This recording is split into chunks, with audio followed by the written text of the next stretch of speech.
7 ವರ್ಷಗಳ ಮುನಿಸು ಮರೆತ ನಾಯಕರು ಸಂಸದ ಶ್ರೀನಿವಾಸ್ ಪ್ರಸಾದ್ ಮನೆಗೆ ಸಿಎಂ ಭೇಟಿ. ನಾವಿಬ್ಬರು ಉತ್ತಮ ಸ್ನೇಹಿತರು ಅಂದ್ರು ಸಿದ್ದರಾಮಯ್ಯ.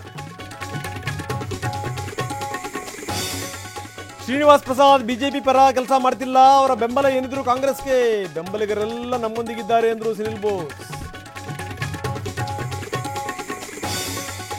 ಸಂವಿಧಾನ ಬದಲಿಸ್ತೀವಿ ಎಂದಾಗ ಯಾಕೆ ಸುಮ್ಮನಿದ್ರು, ಹೆಗಡೆಯವರನ್ನು ಯಾಕೆ ಉಚ್ಚಾಡಿಸಲಿಲ್ಲ, ಸಂವಿಧಾನ ಬದಲಿಸಲ್ಲ ಎಂದ ಮೋದಿಗೆ ಡಿಕೆ ಪ್ರಶ್ನೆ.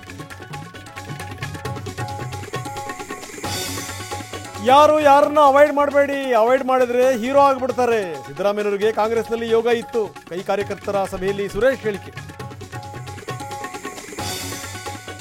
ಪರಮೇಶ್ವರ್ ಖರ್ಗೆ ಸಿಎಂ ಆಗಲು ಕಾಯ್ತಾ ಇದ್ರು, ಯಾರೋ ಕಟ್ಟಿದ ಹುತ್ತದಲ್ಲಿ ಸಿದ್ದರಾಮಯ್ಯ ಸೇರ್ಕೊಂಡಿದ್ದಾರೆ. ಡಿಕೆ ಸುರೇಶ್ ಹೇಳಿಕೆ ಸತ್ಯ ಅಂದ್ರು ಅಶೋಕ್. ನಾನು ನಾಮಪತ್ರ ಸಲ್ಲಿಸಲ್ಲ ಅಂತ ಅಪಪ್ರಚಾರ, ನನ್ನ ಬೆಂಬಲಿಗರಿಗೆ ದ್ರೋಹ ಮಾಡಲ್ಲ, ಸ್ಪರ್ಧೆ ಮಾಡೇ ಮಾಡ್ತೀನಿ ಅಂತ ಅಂದ್ರು ಈಶ್ವರಪ್ಪ.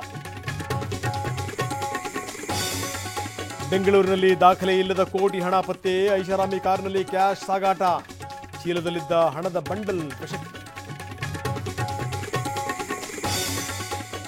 ಜೆಡಿಎಸ್ ಕಾರ್ಯಕರ್ತರ ಮಧ್ಯೆ ಗಲಾಟೆ, ಎಚ್ಡಿಕೆ ವಿಜೇಂದ್ರ ಸಮ್ಮುಖದಲ್ಲೇ ಜಗಳ, ಸೋಮಣ್ಣ ಪ್ರಚಾರದ ವೇಳೆ ಬಣ ಬಡಿದಾಟ. ರಾಮೇಶ್ವರಂ ಕೆಫೆ ಬಾಂಬ್ ಸ್ಫೋಟ ಪ್ರಕರಣ, ಇಬ್ಬರು ಉಗ್ರರನ್ನ ಜಡ್ಜಿ ಮುಂದೆ ಹಾಜರುಪಡಿಸಿದ ಎನ್ಐಎ, 10 ದಿನಗಳ ಕಾಲ ಕಸ್ಟಡಿಗೆ.